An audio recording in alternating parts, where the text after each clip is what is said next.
Saludamos al economista Alberto Dajic. Él fue vicepresidente de Ecuador, es director del Centro de Estudios Económicos y Sociales para el Desarrollo, CESDE, en la Universidad de Especialidades Espíritu Santo de la ciudad de Guayaquil. Economista Dajic, le damos la bienvenida.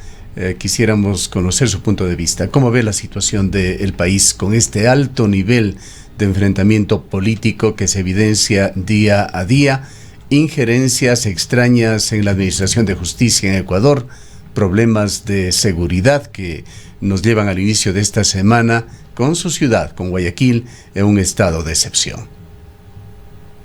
Buenos días, Gustavo. Muchas gracias por esta entrevista a través de este tan escuchado programa y prestigiosa emisora.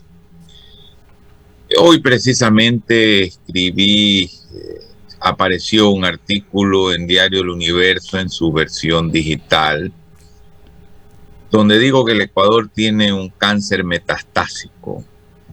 Y el cáncer no es como el COVID, la gripe o una infección bacteriana. La bacteria, el virus entran, el organismo se defiende y la enfermedad se va o se da un antibiótico. El cáncer es un largo proceso. Un proceso que comienza con unas células negativas, malas, células cancerígenas en algún órgano del cuerpo. Las mamas, la próstata, el intestino, el hígado, los pulmones, en fin.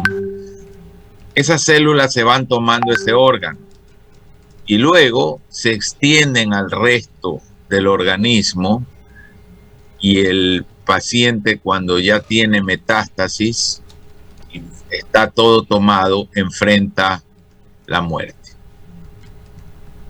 ¿Cuál es el origen de estas células cancerosas? Hay un episodio claro que se llama el episodio de los manteles. Ahí se destituyó en forma ilegal, inconstitucional, a una mayoría legislativa para que sus suplentes ingresen. El Ejecutivo pudiese tomarse la Asamblea, el Congreso en aquel entonces. Esto derivó en una Asamblea Constituyente. Esa Asamblea Constituyente fue un experimento en que el Ecuador fue usado como conejillos de indias. Unos extranjeros hicieron una constitución alejada de las tradiciones constitucionales ecuatorianas y luego durante 10 años casi se gobernó, y usted lo recordará, haciéndose en la misma presidencia sentencias en contra de los medios de comunicación, persiguiendo medios de comunicación, diciendo que el presidente de la República era el jefe de todas las funciones del Estado y con todo lo que ya conocemos. Entonces, la institucionalidad del país, con esta constitución que creó varios Frankensteins, como el Consejo de Participación Ciudadana y Control Social, que solo existe en Venezuela, creo, que no existe en los países más estables democráticamente, con unos candados, con unas leyes orgánicas dictadas que no tienen por qué ser orgánicas, con candados para no poder ser cambiadas, fueron conformando este ambiente, esta metástasis que hoy nos lleva a un estado de total descomposición y que requiere que el Ecuador diga no más esta constitución y no más este modo de hacer política, Gustavo, donde no hay en lo más mínimo institucionalidad, y esto debe ser un acuerdo de toda la sociedad. El Ecuador tiene que entender sus problemas y parte de lo que debe entender es que los grandes males no se solucionan porque el gobierno los soluciona, se solucionan porque la sociedad produce acuerdos para solucionarlos. ¿Qué pesa más, economista Dajic, en Ecuador? ¿El marco legal, el marco constitucional que tiene este país, o ese deterioro evidente que vemos en la clase política? Si usted va a encuestas, las encuestas lo dicen todo. Una aceptación de la Asamblea que no supere el 2%. La clase política también fue recientemente evaluada en una encuesta, me parece que de perfiles de opinión, a nivel del país tenía un 2.5% de credibilidad, a nivel de Cuenca un 1.5%. No hay duda de que el planeta Tierra y los sistemas democráticos, la democracia occidental tiene una crisis profunda, pero en el Ecuador es mucho más grande. Esos índices nunca se han visto. Nunca se han visto. Si usted es un seguidor de encuestas, y lo debe ser por su profesión, estará de acuerdo de que nunca se han visto estos porcentajes. Y esto implica la terrible dificultad de gobernar y la necesidad urgente de que la sociedad fuerce a sus líderes a buscar un acuerdo sobre los grandes temas para que estos trasciendan los intereses políticos, politiqueros o de corto plazo. Mientras esto no suceda, no vamos a salir, Gustavo, no vamos a salir. Esto será un agujero negro que nos va a ir tragando, porque esta forma de hacer política no lleva a ninguna parte. Cuando son los intereses personales partidistas que no tienen como marco de referencia unos objetivos nacionales, el resultado de desastre es seguro. Con frecuencia se ha dicho, economista Dají, que Ecuador es un país ingobernable. El tiempo lo está ratificando. Es una pregunta muy dolorosa para mí tratar de contestarla, porque participé activamente tratando de que el país cambiara. Pero le voy a dar ejemplos claros, Gustavo. Nosotros en el gobierno en 1994 eliminamos el subsidio de los combustibles. Subsidio perverso, subsidio nefasto, yo le diría maldito, que ha representado en el Ecuador más de 80.000 millones de dólares a precios de hoy, más que el total de la deuda ecuatoriana. ¿Qué hicieron los partidos políticos en ese momento, Gustavo?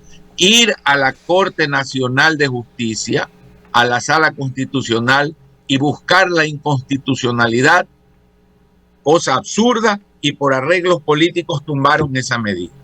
¿Cómo se puede gobernar así? Cuando los propios líderes fomentan que la sociedad tome veneno. Es decir, es un país muy difícil de gobernar porque no logra entender que deben existir objetivos nacionales que trasciendan los intereses políticos. No logramos tener eso. Ahora, la coyuntura actual da cuenta de que, con respecto a esto, a la focalización del subsidio de los combustibles, se ha tomado una decisión, un forzoso acuerdo del cual no hay otra salida. ¿Cómo cree usted debe enfocarse este tema a nivel de las mesas? ¿Cuál podría ser una salida, diríamos que quizá adecuada para esta encrucijada que tiene un propósito ineludible? Vamos a ver, en primer lugar, es inentendible que la CONAIE se tome el país, destruya propiedad pública y privada, paralice la exportación de petróleo, cause millonarios daños para exigir un subsidio que no va a los indígenas. Los indígenas no consumen, Gustavo, ni el 1% del combustible en el Ecuador. ¿A quién va ese subsidio? A contrabandistas, a las clases medias, medias altas y altas, a empresas. No va a los más pobres. Si ese subsidio fuese a los más pobres y se ha entregado a través de varias décadas, se han entregado más de 80.000 millones de dólares a precios de hoy, ¿cómo pueden seguir habiendo pobres? Pues, Gustavo, habrían recibido esa cantidad. Quiere decir que no la recibieron. Entonces, es inconcebible que la CONAIE pelee por algo que no los beneficia, que no lo reciben los indígenas. Y además promueve el consumo de algo que contamina, cuando supuestamente son los grandes defensores de la Pachamama, de la tierra. Dicho esto, sí creo en la focalización al transporte público, por ejemplo, porque si bien es cierto que en la carga no impacta absolutamente en nada significativo en precios, si usted triplica el diésel, no tiene impacto de ninguna significación en un quintal de papas, en un quintal de arroz. Pero en el transporte público urbano sí tiene impacto en los pobres. Entonces, ese es un subsidio que hay que focalizar. Y en ciertas áreas rurales, si los indígenas creen que eso los beneficia mucho, debería estudiarse el consumo específico de los más pobres. Y hasta ahí llegó, Gustavo, más no. ¿Por qué? Porque cuando el presupuesto entrega subsidio a los combustibles que no va a los pobres, está precisamente quitándole recursos a los pobres para poderlos atender. Es un absurdo. Y mientras este subsidio no desaparezca, el Ecuador no puede resolver el problema de la pobreza, porque está entregando 3 puntos del PIB en subsidio a quienes no son pobres. Es una contradicción, como lo es el pago del 40% de los aportes que cuando la ley obliga al presupuesto del Estado a entregar el 40% del valor de las pensiones cada mes, el presupuesto del Estado, que debe atender a los más pobres, prioritariamente está entregando recursos a quienes no son los más pobres, porque quienes tienen un empleo formal y están afiliados no son los más pobres. Con esos dos subsidios no se redistribuye la riqueza, se empeora la distribución de la riqueza y son enormes. ¿Y cómo ve usted los otros 9 puntos de las mesas temáticas que pasan por los diversos aspectos, por muchos del convivir diario en el país, incluyendo allí intereses bancarios, condonaciones de deudas, precios de artículos incluso fabricados por el sector privado? Dígame usted si conoce un caso de control de precios que haya funcionado en la historia. ¿Cuándo han funcionado los controles de precios? Más aún, vamos a suponer que se aplique control de precios a productos de primera necesidad como las papas o las hortalizas. Sería la liquidación del pueblo indígena. Porque ¿qué hace un control de precios? Un control de precios asfixia al productor, que no puede producir si los costos se elevan al precio que le están pagando. Y produce luego escasez, que es una molestia para el consumidor. Nunca en la historia han funcionado los controles de precios. Eso no existe, no hay manera de que funcione. Si la urea sube, ¿puedo controlar el precio de la urea? No, si eso viene de afuera. Y si sube, ¿cómo puedo yo decirle al productor que usa urea, yo a usted le controlo el precio? No va a poder producir. Entonces, muchas de estas cosas son la típica demagogia, populismo de una visión ya muy anticuada y que no funciona, desgraciadamente. Volviendo al tema de gobernabilidad y gobernanza del país, economista Dajik, el presidente Lasso señaló que se había preparado por una década para gobernar este país. Y el presidente Lasso no estaba descubriendo nada, él sabe y sabía de qué país estaba pretendiendo hacerse del poder. Ganó el presidente Lasso y estamos en la situación que usted la está comentando. Guillermo Lasso incluso lo puso en un libro de que estaba preparado para gobernar eficientemente en este país. ¿Qué es lo que pasó? ¿Y tiene todavía la oportunidad del presidente Lasso de enrumbar de una mejor manera las cosas? Pues la administración del Estado es una cosa, la conducción política del Estado es otra. Es muy difícil prepararse para la conducción política. La conducción política es un ejercicio de experiencia, de haber participado en instancias de la función pública. Yo quiero decirle que es muy difícil pensar en un binomio que tenía más experiencia que el arquitecto Sixto Durán y mi persona. El arquitecto Durán Ballén había sido alcalde, ministro de Estado, funcionario internacional. Yo había sido asesor económico del presidente de la República, ministro de Estado, presidente de la Junta Monetaria, legislador, había sido director de un partido. Y créame que aprendimos muchísimo en el gobierno, muchísimo. La tarea de gobernar no es fácil, entonces yo creo que en la parte política, que es la medular en un gobierno, no ha habido esa necesaria búsqueda de consensos. Y creo que lo que el gobierno debería hacer es buscar consensos en lo que queda de su periodo para tratar de fijar esos objetivos que el Ecuador acepte como válidos y que el Ecuador asuma como una agenda nacional, como los tuvo Chile en su momento, los tiene Uruguay.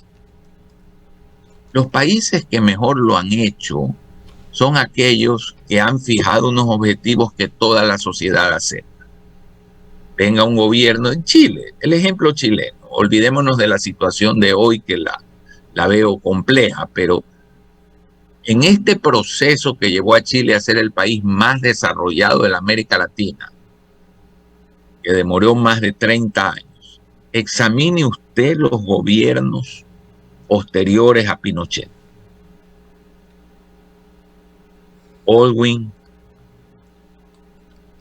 Frei, Lagos, Bachelet, Piñera.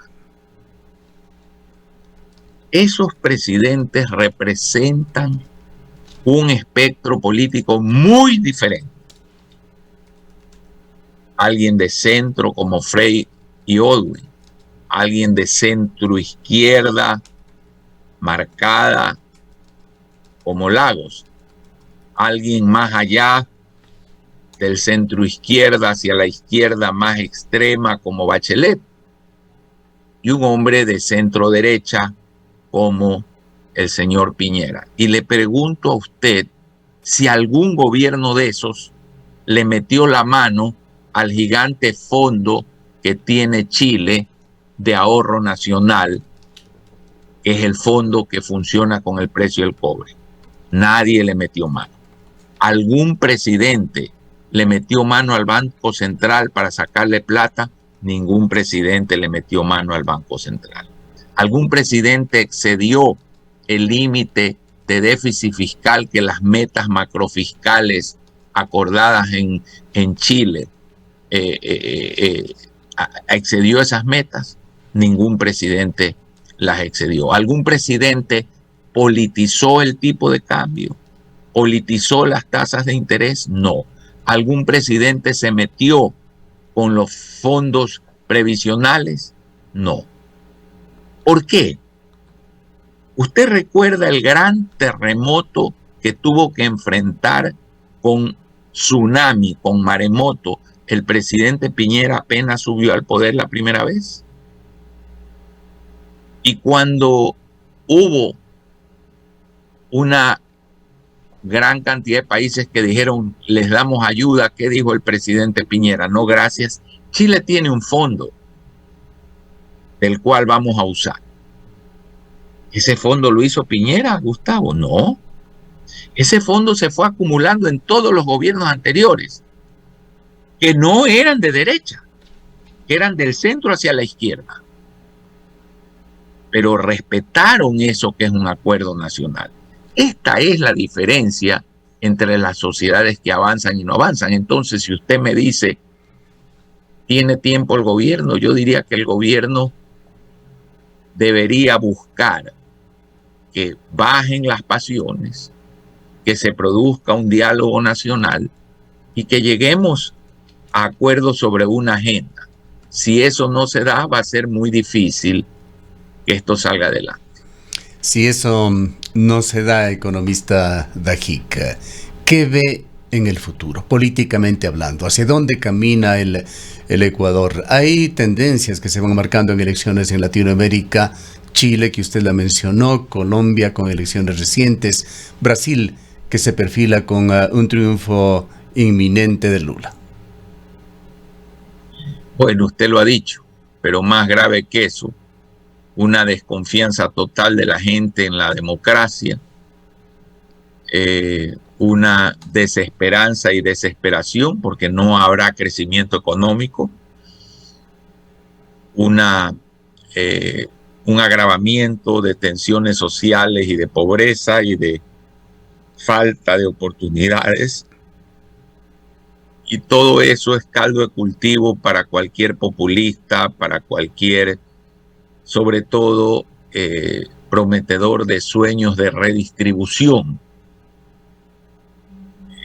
Porque si usted dice que es el discurso, a mi manera de ver, correcto, pero que implica que toda la sociedad esté sintonizada con eso, que salir de la pobreza es un proceso de décadas, donde hay que promover ahorro para que esto genere inversión, esa inversión genere más producción, esa producción genere más ahorro, más inversión, más crecimiento, y esa riqueza entonces se vuelva un círculo virtuoso que permite luego, a través de la política fiscal y la política social del gobierno, mejorar la distribución del ingreso. Si toda la sociedad acepta eso, y ese es el discurso, electoralmente no es un discurso tan fácil como decirle a la gente, no, aquí no falta riqueza, el problema es que está mal distribuida y vamos entonces a quitarle a los que más tienen para darle a los que menos tienen.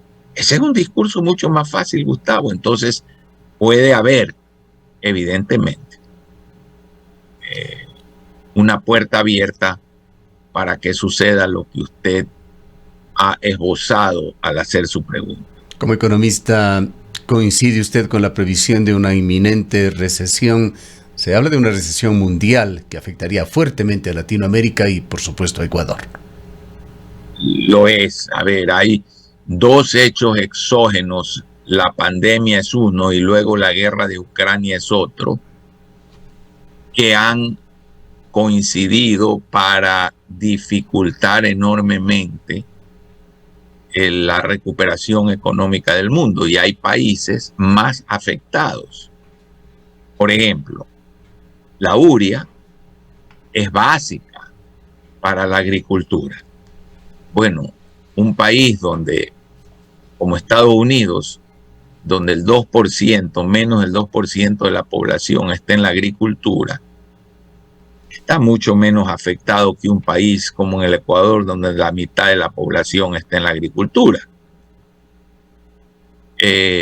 La falta de ciertos insumos afecta más a unos países que a otros.